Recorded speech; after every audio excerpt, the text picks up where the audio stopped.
Hello, it's Bonnie Southgate, hEDS Rehab here. Today, someone on social media asked if there was any way that people knew how to release tension in between shoulder blades. And as someone who used to be a dancer and hold a lot of tension there, that's been one of the things that I struggled with over the years. So I thought I would share something that really drastically helped me, changed the feeling of tension in between my shoulder blades and up into my neck.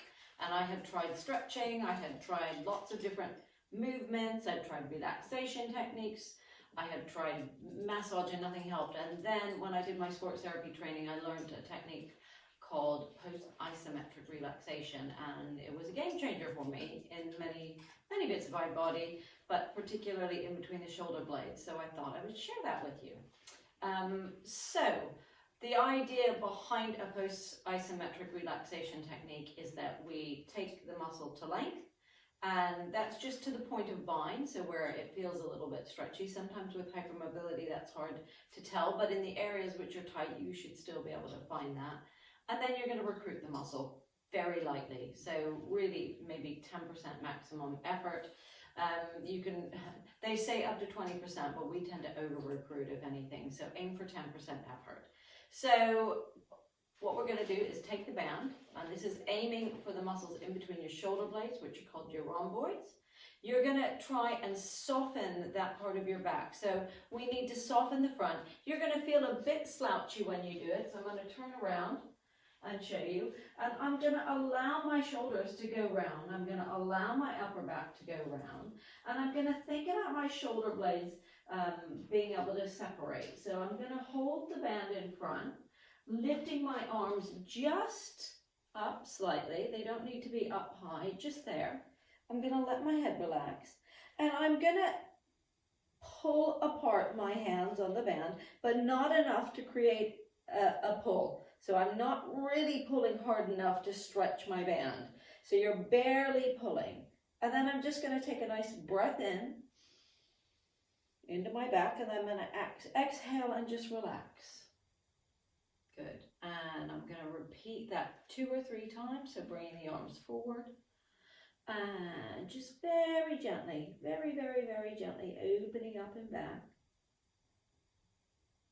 And relaxing. You can do the same thing in a chair, and in fact sometimes it's nicer with a chair because you have feedback for your back, so you can allow the back to relax. You can allow yourself to be really soft through the breastbone. Let the head relax, gently pull open and release. And I like to follow this with an exercise, and the exercise that I tend to follow it with will be a band behind your back. And I want this to be around the base of the shoulder blades, because the idea is that your band gives your shoulder blades some proprioception as to where they are in space. And we're going to relax back into the chair, or you can be standing. And you're going to feel like your arms move forward, not because the arm moves forward from the socket, but because the shoulder blade pushes the arm forward. And it doesn't matter if the ribs go round. So you're going to imagine your shoulder blades taking your arms forward, so that the shoulder blade, which is the socket for your arm, is there for your arms when you reach your arms forward. And then you're going to gently bring the elbows back. So a lot of times as people, particularly with unstable shoulders, I've seen a lot of people being told to sit up straight, because they can be really tight also in their pectoralis major. So they get this kind of tension in the front and the back.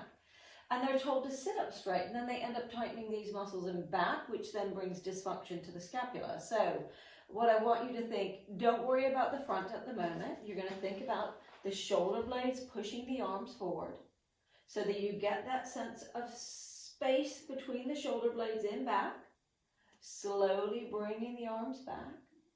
And then if that felt at all like you tightened up in the front, or it felt at all uncomfortable in the front, we can do the same thing. We can do an MET, because it's never going to hurt you. METs are 100% safe. It's not going to hurt you. We can take the hands behind you with the band down here. I don't pull my shoulder blades together and back, because that's where we end up having problems. That's not how we want to stand up straight.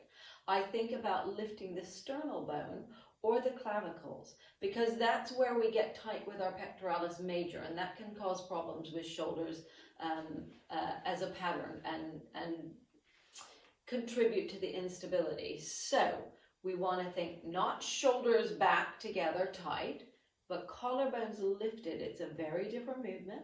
From there, you can pull the band apart. In back, I'm just holding it here. And relax. And again, pulling the band apart. And relax. One more time. I usually do them 3 times. Pull the band apart. And relax. Now I'm going to do is shoulder shrugs up with the collarbone and the shoulder blade, taking my arm up and then relaxing it down. I'm not going to pull it down, because if I do, I'm going to pull my arm out of the socket. I'm going to lift up, get the shoulder blade moving it back and the collarbone moving in front. And again, shrugging up. And relax. And little shoulder rolls from your back. Whenever you move your arms, think that your shoulder blades get involved in the movement and the collarbones. So hopefully you found this useful. Have a go. If you did, put a comment, subscribe. I'm going to be posting lots more little videos in the future. So if you've enjoyed them, let me know. This is Bonnie Southgate, hEDS Rehab.